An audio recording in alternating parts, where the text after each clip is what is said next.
नमस्कार। दूरदर्शन के सभी दर्शकों का हार्दिक स्वागत है, अभिनंदन है। पर्वत का सीना सहलाती, मध्यम बहती मैं गंगा हूँ, जंगल की उलझन सुलझाती, वन देवी हूँ मैं सीता हूँ, मैं प्रेम की भाषा सिखलाती, मैं कृष्ण दीवानी राधा हूँ, दुष्टों का सत्यानाश करूँ, मैं काली हूँ दुर्गा माता हूँ। जी हाँ, इन पंक्तियों से हम समझ सकते हैं कि हमारे समाज में, हमारे जीवन में महिलाओं की किस प्रकार की भूमिका है। महिला सशक्तिकरण की जब हम बात करते हैं तो एक तरफ ये भी कहा जा सकता है कि भारत वह देश है जहां कहा जाता रहा है यत्र नार्यस्तु पूज्यन्ते रमन्ते तत्र देवता, लेकिन कालखंड बदलता है, स्थितियां बदलती हैं और जिस स्त्री को हमने देवी का दर्जा दिया उसी स्त्री के लिए एक बड़े लेखक और कवि लिखते हैं कि अबला जीवन हाय तुम्हारी यही कहानी, आंचल में है दूध और आंखों में पानी। यत्र नार्यस्तु पूज्यन्ते से लेकर और आंखों में पानी तक का सफर, इस पर आज चर्चा करेंगे। महिला सशक्तिकरण कल, आज और कल, इस विषय पर चर्चा करने के लिए आज हमारे स्टूडियो में हैं श्रीमती सुमन शर्मा जी। सुमन जी, आपका बहुत बहुत स्वागत है। सुमन शर्मा जी राजस्थान राज्य महिला आयोग की चेयरपर्सन रही हैं। भारतीय जनता पार्टी में आप महिला मोर्चे की प्रदेश अध्यक्ष रही हैं। महिलाओं के विषय पर आप लगातार मुखरित रहती हैं। साथ ही दूसरी मेहमान हैं श्रीमती पुष्पलता जी। पुष्पलता जी, आपका भी बहुत बहुत स्वागत है। पुष्पलता जी शिक्षाविद हैं, शिक्षा क्षेत्र से जुड़ी हुई हैं और एक निजी विद्यालय में आप प्राचार्य हैं, निदेशक हैं। सबसे पहले पुष्पलता जी आपसे शुरुआत करेंगे। आपसे जानना चाहेंगे प्राचीन भारत में महिलाओं की स्थिति पर क्या कहना चाहेंगी? शक्ति की अवतार है नारी, धैर्य का भंडार है नारी, नारी बिन ये जग है नश्वर, जीवन का आधार है नारी। पहले तो मैं अभी दूरदर्शन पे उपस्थित मेरी सभी माताएं बहनों दर्शकों को मेरा सादर नमस्कार। कामिनी, रमणी, कांता, महिला, स्त्री, औरत, ये ईश्वर की जो सुंदर कृति है, इसको हमारे समाज में माता, बहन, बेटी, पत्नी और प्रियतमा के रूप से जाना जाता है जी। अगर हम पुराने समय की बात करें, सिंधु घाटी सभ्यता, जिसके प्रमाण नहीं मिलते जी, लेकिन जो भी पुरातत्वों से मिला है कि उस काल से ही नारियों की जो स्थिति थी समाज में बहुत सम्मान्य थी, उनको हर तरह की स्वतंत्रता का अधिकार था। फिर जैसे हम आगे मौर्य वैदिक काल की तरफ आते हैं तो वैदिक काल में भी नारियों की स्थिति बेहतर हुई। आप रामायण काल से भी देख सकते हैं कि श्री राम ने जब भी कोई यज्ञ, हवन या पूजा करवाई तो हर जगह माता सीता उनके साथ थी। एक जगह ऐसा पल था जब माता सीता श्री राम के साथ नहीं थी तो उन्होंने उनकी प्रतिमा बना के उसको साथ में रखा था। तो हमारे वैदिक काल से हमें ये शिक्षा मिलती है कि हमारे जो प्राचीन समय से ही ये चला आ रहा है कि कोई भी पूजा अर्चना या कोई महायज्ञ किसी भी पुरुष, कोई भी पुरुष अकेला नहीं कर सकता जबकि उसके साथ स्त्री ना हो। तो वैदिक काल के बाद जैसे जैसे मौर्य काल आता गया तो नारी की स्थिति सम्मानजनक की थी समाज में, लेकिन समाज में कुछ कुरीतियां थी जिन्होंने जन्म ले लिया था, जैसे पर्दा प्रथा, बहु विवाह प्रथा, और मौर्य काल के अंत तक आते आते सती प्रथा जैसी कुप्रथाओं ने भी समाज में जन्म ले लिया था। फिर मुगल काल आया। मुगल काल में हम कहेंगे कि नारी की जो स्थिति थी काफी असामान्यजनक हो गई थी। मतलब नारी शोषण, आप कहें कि उस काल में नारी शोषण शुरू हो गया था। महिलाओं को गुलाम की तरह रखा जाता था। मुगल काल में उनको बेचा या खरीदा जाता था और उनके आत्मसम्मान को हर तरह से कहा जा सकता है कि बहुत गिरावट आई उस दौर में। जब हम बात करते हैं एक दौर की कि बिना महिलाओं के जीवन की कल्पना नहीं होती थी, समाज जीवन की बात हो या फिर जिस दौर में राजे रजवाड़ों का समय था, जिस दौर उसके भी पहले जब वैदिक युग की हम बात करते हैं तब भी ये कहा जाता है कि राजकाज में भी महिलाओं की बड़ी भूमिका हुआ करती थी। लेकिन कालांतर में जो कुरीतियाँ समाज में आई, जो कुरीतियाँ देश में आई, उनके कारण कई प्रकार की विसंगतियां भी समाज को देखने को मिली। सुमन जी, चर्चा आपकी तरफ लेकर जाएंगे। जिस तरीके से प्राचीन भारत की हमने बात की, लेकिन अब बात जब हम आज के दौर की करते हैं तो ध्यान में आता है कि पुरुष और महिला बराबरी की बात जो होती है समय समय पर ये होता है कि महिला किसी से कम नहीं है, जबकि हमारे यहाँ तो स्वाभाविक रूप से संस्कारों में महिलाओं को सम्मान देने की बात रही है। जानना ये चाहेंगे कि जो महिलाएं या महिला संगठन पुरुषों के साथ बराबरी करने की बात करते हैं, ऐसा नहीं लगता कि अपने आप को कमतर कर रहे हैं, क्योंकि महिलाएं पहले से ही बहुत श्रेष्ठ हैं? विवेकानंद जी, आपने बहुत ही अच्छे तरीके से महिलाओं को जिस बात को हम लोग कहते हैं उस बात को आपने स्वीकार किया। मैं हमेशा, या हमारे जैसे विचार रखने वाली लाखों महिलाएं देश की हैं, उन्होंने कभी भी अपनी आज़ादी की लड़ाई उस दिशा में नहीं ले गई जहां पुरुषों से उनको प्रतिस्पर्धा करनी थी। हमारी लड़ाई कुरीतियों के खिलाफ थी, हमारी लड़ाई मजबूरियों के खिलाफ थी, हमारी लड़ाई जो मुगल कालीन स्थिति में जो बिगड़ी, जो पुष्पलता जिक्र कर रही थी, उनके खिलाफ थी। हम कभी पुरुषों से लड़ना ही नहीं चाहते, क्योंकि मैंने हमेशा कहा है, या बहुत सारे हमारी जैसी महिलाएं हमेशा कहती कि पुरुष हमारा कंपटीटर नहीं हो सकता, वो हमारा प्रोडक्ट है जी। हम उससे क्या लड़ाई लड़ेंगे? हमने उसको बनाया है। जब हम कहते हैं कि हम जननी हैं, जब हम जननी हैं तो हम अपने ही बच्चों से कैसी लड़ाई लड़ेंगे? इसे हमारी लड़ाई कहीं भी, ये तो इस देश में कुछ कल्चर का बात, बाहर के, मैं यूं कहूं कि यूरोपियन और पाश्चात्य जिसको हम कहते हैं, उसका प्रभाव पड़ा और इस खेल को खराब करने के लिए एक आवाज उठने लगी कि महिलाओं को स्वतंत्रता चाहिए, महिलाओं को आज़ादी चाहिए, और आज़ादी के नाम पे जो नंगापन हुआ, जो तमाशा हुआ, ताकि महिलाएं और गर्त में चली जाएं। ये एक्चुअल में आज़ादी नहीं थी।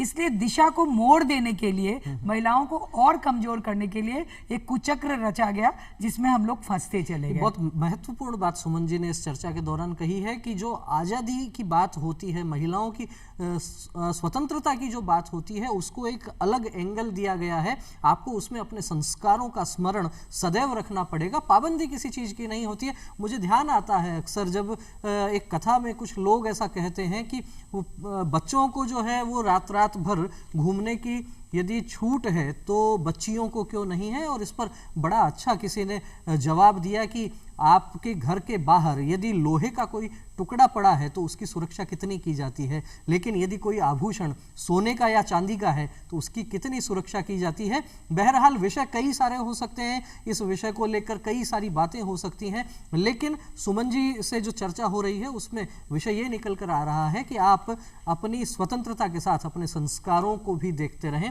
पुष्पलता जी, आपसे चर्चा ये करना चाहेंगे कि जिस तरीके से आज के दौर में हम बात करते हैं, समाचार पत्रों में अनेक घटनाएं आती हैं, यूँ तो कहा जाता है अपराध न कोई जाति देखता है न कोई वर्ग देखता है, लेकिन फिर भी महिलाओं की सुरक्षा को लेके तमाम सरकारें भी चिंतित रहती हैं, कई तरह के नियम कायदे कानून बनाए जाते हैं। क्या कहना चाहेंगे आप महिला सुरक्षा को लेकर?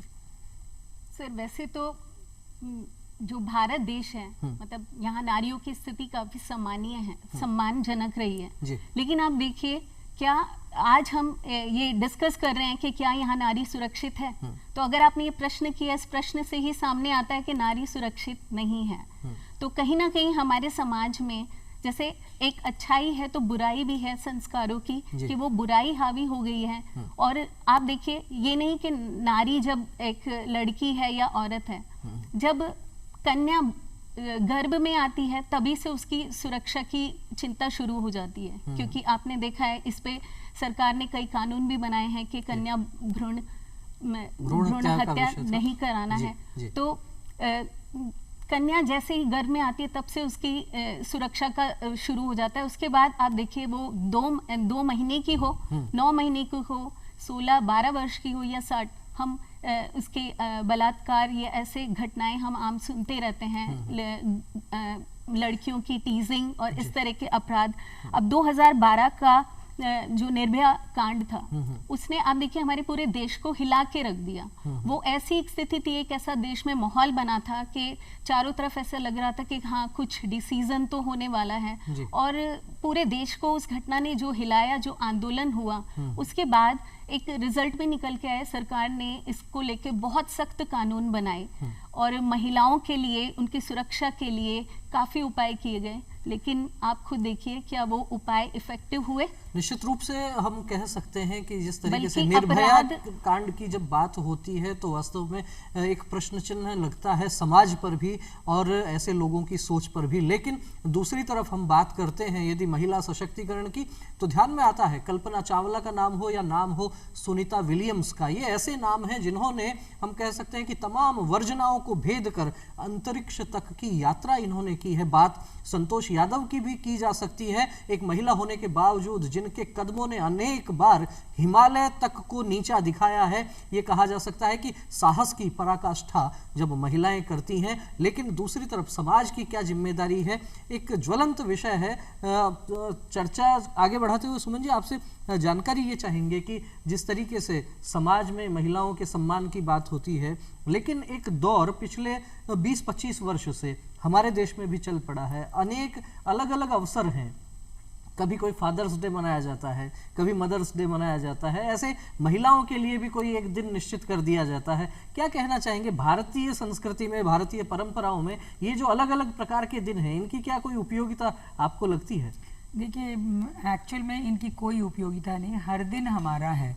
विशेषकर एक दिन से बांध के आपको कि ये मातृ दिवस है, ये पितृ दिवस है, या ये हमारे संस्कारों में तो पूर्वजों का हम लोग करते हैं, वो सारी चीज़ें समझ में आती थी। लेकिन इंटरनेशनल लेवल पे एक षड्यंत्र चला और मार्केटिंग का फंडा है कि प्रोडक्ट को कैसे बेचा जाए। तो मातृ दिवस के रूप में कुछ आ गए मार्केट में, टेडी वेयर आ गए कुछ, तो ये कम्प्लीटली कॉमर्शलाइजेशन था, मार्केटिंग का तरीका था। और एक दिन में आप फोटो सेशन करके बता दो कि मैं अपनी माता को बहुत प्यार करता हूँ और बाकी दिन अनाथ आश्रम में रखता हूँ। इस तरह के दृश्य हम सबको नजर आते हैं। इसे इन दिनों में हम बिलीव नहीं करते हैं। अपनी संस्कृति को रोज याद रखने की जरूरत है, अपने संस्कारों को रोज याद रखने की जरूरत है। अब ये युग कहते हैं उसका डिजिटलाइजेशन का दौर है। उसका दौर है, तो वो एक दिन खोल के मोबाइल में देखने से काम नहीं चलेगा, इसको रोज अपने जहन में डालना पड़ेगा। हमारी माँ अनपढ़ थी, हमारी नानी अनपढ़ थी, लेकिन उनको सब कुछ पता था, तिथि और तारीख और जितने त्योहारों का हिंदुस्तान में कल्चर है, अमावस्या कब है, पूर्णिमा कब है, वो जुबान से बोलती थी क्योंकि वो प्रैक्टिकल करती थी। इसके लिए ये ज़रूरी नहीं कि एक दिन मनाया, मैं इसकी सख्त विरोधी हूँ। और विशेषकर विवेकानंद जी जब अपन महिलाओं के आज कल और कल की बात करते हैं कि कल आज और कल में महिलाओं में क्या परिवर्तन आया, जो आपका विषय था उसमें देखिए, पहले हम लोग विस्तार पर कि भाई वैदिक काल को भी चर्चा किया, प्राचीन काल को किया, आक्रांताओं ने आके देश में महिला सदैव से बहुत मजबूत रही है। मैं जो बार बार कहना चाहती हूँ, और वो कम बैक हो रहा है। अब महिलाएं अपने आप को साबित कर रही हैं, जो एक बार विभिन्न प्रकार के षड्यंत्रों के शिकार होकर अपने लिए ही आज़ादी मांगने लगी, अपने लिए आरक्षण मांगने लगी कि हमको आरक्षण दो, हमको ये दो, ये आवाज़ें आने लगी, वो महिलाओं को कमज़ोर करने लगी। महिलाएं वो है, मातृशक्ति वो है जो आपको बताइए, जितने पुरुष के शरीर में हड्डी होते हैं उतने ही हमारे शरीर में भी हड्डी होते हैं। लेकिन एक प्रसव पीड़ा में 208 हड्डियों के टूटने का दर्द प्रसव पीड़ा में होता है, जो पुरुष बर्दाश्त नहीं कर सकता। एक हड्डी टूटे तो पुरुष बौखला जाता है और दौड़ मचाने लगता है। तो वो शक्ति जब महिला में है तो उसका मुकाबला पुरुषों से हो ही नहीं सकता। तो लड़ाई अलग गई। कुल मिला के बात जो है, अगर हम महिलाओं की करते हैं तो मुझे लगता है कि देखिए समय बदल रहा है, और ये जागृत समाज हो, सरकार हो, सब लोग कर रहे हैं, परिवर्तन ला रहे हैं। और हमने प्रूव किया, हमारी जैसे हजारों लाखों महिलाओं ने ये दिया संदेश कि समाज अपनी संस्कृति के आधार से ही महिला मजबूती में आगे बढ़ सकता है और महिलाएं अपना परचम फहरा सकती हैं। शॉर्टकट से महिलाएं आगे नहीं बढ़ेंगी, शॉर्टकट से महिलाएं आगे नहीं बढ़ेंगी। और महिलाओं के लिए यदि कोई एक दिवस की बात की जाती है तो सुमन जी का कहना है कि अंतर्राष्ट्रीय स्तर के षड्यंत्र हैं, बाजारवाद है। मुझे ध्यान में आती है कुछ पंक्तियां कि माँ भारती के संस्मरण भूल गए हैं, मूल्यों का हो रहा क्षरण भूल गए हैं, घर से निकले तो प्रिय को देख लिया मगर छूने को माता के चरण भूल गए हैं। केवल एक सेल्फी आप अपनी माँ के साथ लगा लेते हैं, उससे आदर प्रकट नहीं होता है। क्या आप घर से निकलते समय अपनी माता के चरण छूते हैं? क्या भारतीय परंपरा के अनुसार जिस तरीके से तुलसीदास जी रामचरितमानस में कहते हैं, प्रातःकाल उठ के रघुनाथा, और सुबह उठ के रघुनाथ क्या करते हैं, गुरु पितु मातु नवामहि माथा, माता पिता और गुरु के चरणों में अपना शीश झुकाते हैं। क्या इस प्रकार के संस्कार हम भावी पीढ़ी तक पहुंचाने का काम कर रहे हैं? इन चीज़ों को भी समझने की आवश्यकता है। पुष्पलता जी, चूँकि आप शिक्षाविद हैं, एक विद्यालय की निदेशक भी आप हैं, आपसे जानकारी ये चाहेंगे कि एक दौर में तो महिलाएं शिक्षा के क्षेत्र में भी बहुत आगे थी, लेकिन बाद में जो कालखंड आया उसमें सामान्य शिक्षा के अलावा सरकारों को भी महिला शिक्षा पर बहुत जोर देना पड़ा। आज के इस दौर में क्या लगता है, विद्यालय में आप भी देखते हैं छोटी बच्चियां आती हैं, पढ़ने लिखने को लेकर अभिभावकों का उन बच्चियों की शिक्षा के लिए क्या उतने ही जागरूक हैं जितने बच्चों के लिए? हाँ सर, विवेकानंद जी, जैसे आपने बताया कि पहले के टाइम ऐसे होता था, बल्कि एक समय तो ऐसा भी था कि जब शिक्षित करना पेरेंट्स गलत मानते थे। उनको लगता था कि अगर लड़की ज्यादा पढ़ लिख जाएगी, हाँ नहीं, ज्यादा पढ़ लिख जाएगी तो पढ़ा लड़का देखना पड़ेगा, उससे ज्यादा पढ़ा हुआ, या और भी कई विषय होते थे कि वो शिक्षा नहीं देना चाहते थे।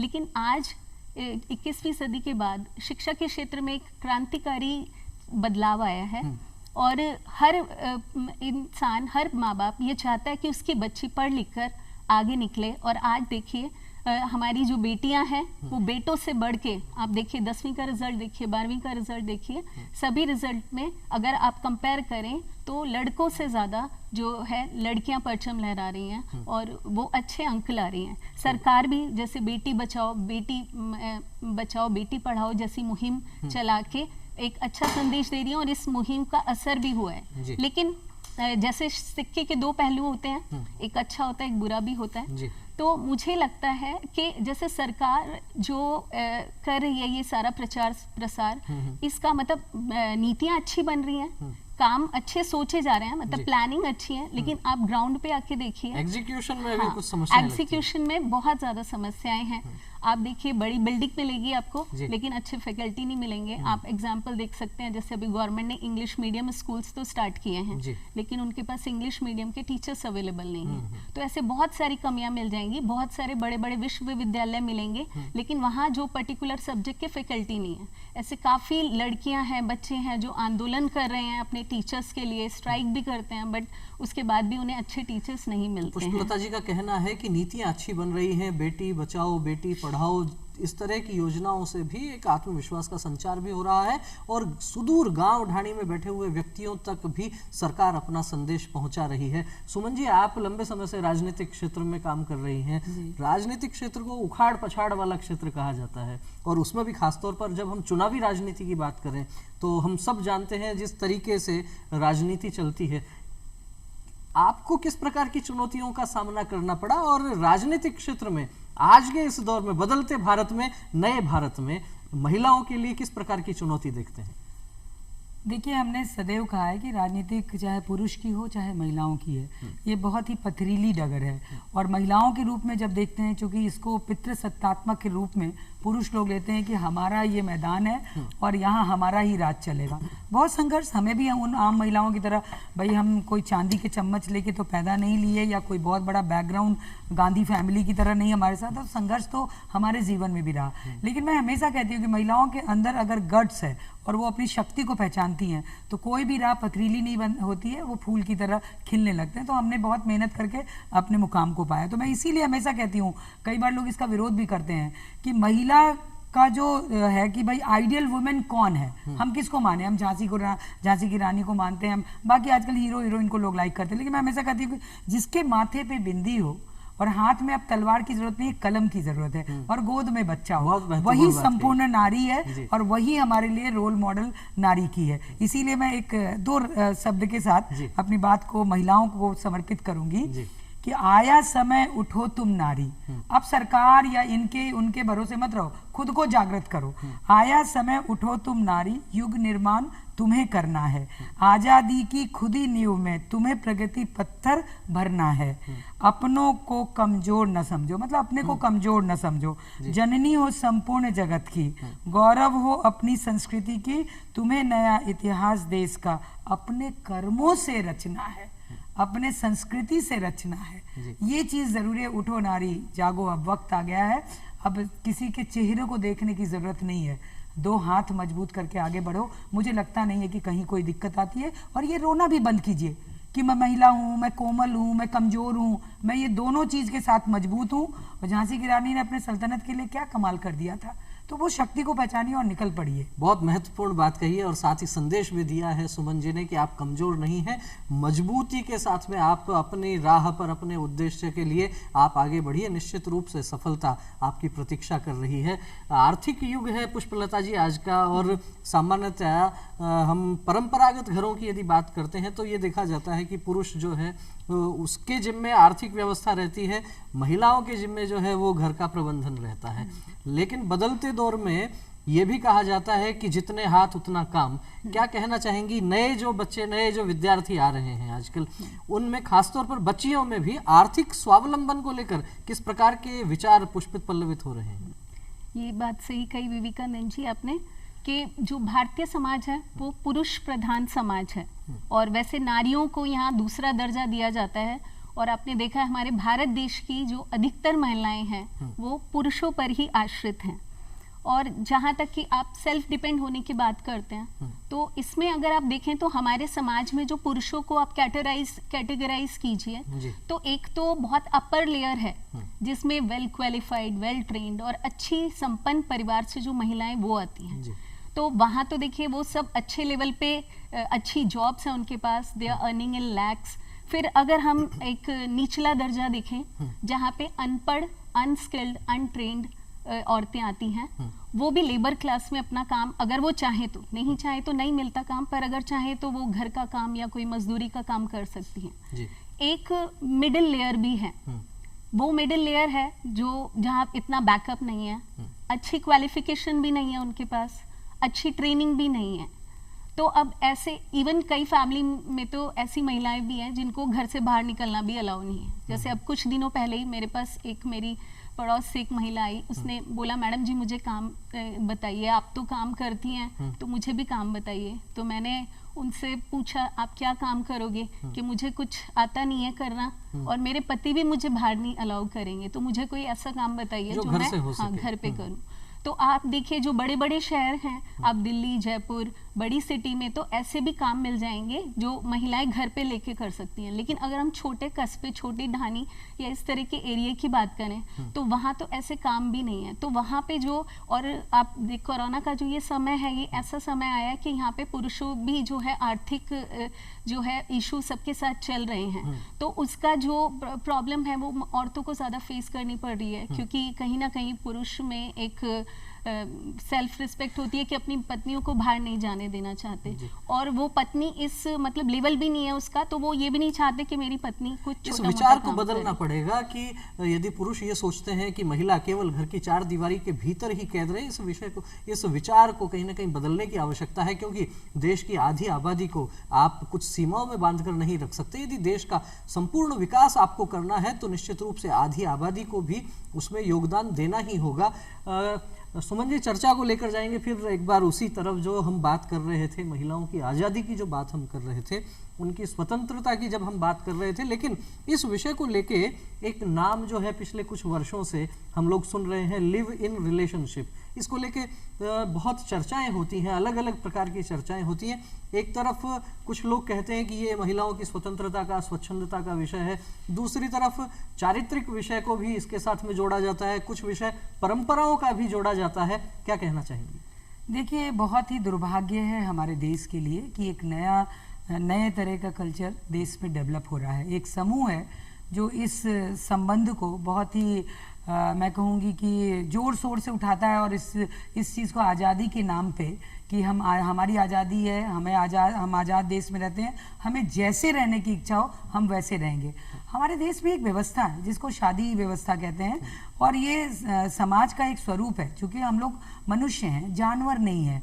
और बिना सिस्टम के आपकी कोई आ रहा है, कोई दरवाज़ा, एक घर है जिस घर में परिवार होता है, बच्चे होते हैं, पिता होते हैं, माँ, पूरा एक स्ट्रक्चर है। उस स्ट्रक्चर को विध्वंस करने के लिए इस प्रकार की व्यवस्था लिव इन रिलेशनशिप के नाम पे आई है कि शादी तो नहीं करेंगे, लेकिन शादी के जो आपकी शारीरिक जिज्ञासा है उसकी पूर्ति करेंगे बिना हम शादी के। तो मैं इसकी घोर खिलाफत करती हूँ, और ये देश में चलने वाला है। कई बार कोर्ट से भी कई आदेश आते रहते हैं जो पूरी तरह से मुझे लगता है कि सही नहीं है। जब मैं कमीशन में थी, मैं आपको एक दो उदाहरण देना चाहूँगी। मेरे पास कई ऐसी पढ़ी लिखी संपन्न महिलाएं आई, रोते हुए आई, और कहीं कि आप 376 में मेरा मुकदमा दर्ज कीजिए। मैंने कहा क्यों, क्या हो गया? तो तो बोली कि हम रहते थे इतने सालों से, एक दिन वो व्यक्ति अचानक अपना बैग उठाया और चला गया, मैं तो यूं हो गई, या मेरे को घर से निकाल दिया ऐसे करके। तो मैंने कहा ये तो बनता ही नहीं है रेप का विषय, मैं इसको कैसे बनाऊं, कैसे मुकदमा दर्ज करूं? आप पढ़ी लिखी महिला थी, आप बिना किसी के साथ ऐसे सरेंडर हो गई, तो इसमें तो बनता, ये तो स्वेच्छा से सारी चीज हुई। तो ऐसे लोगों को जब तक आप डिस्कार्ड नहीं करेंगे, ये देश के माहौल को खराब कर रहा है, हमारी संस्कृति को दूषित कर रहा है, और लिविंग इन बहुत ही दुर्भाग्यजनक है। आप हजारों ऐसे केस उठा लेंगे जो लोग रह चुके हैं, उसके बाद में जो उनकी स्थिति हुई है वो हम भारतीयों के सामने जब आती है तो वो कहीं के नहीं रहते हैं। जो कहते हैं ना घर का ना घाट का, उस कुत्ते, मैं ऐसा शब्द नहीं बोलूंगी, कि उस कुत्ते की तरह हालत हो जाती है। तो कृपया ऐसा काम ना करें। आज़ादी का मतलब देखिए, मानसिक स्वतंत्रता और मानसिक शारीरिक स्वच्छंदता, ये जो दूरी है ना, इसको बनाए रखिए। स्वतंत्रता का मतलब स्वच्छंदता नहीं है, स्वच्छंदता का मतलब पागलपन होता है।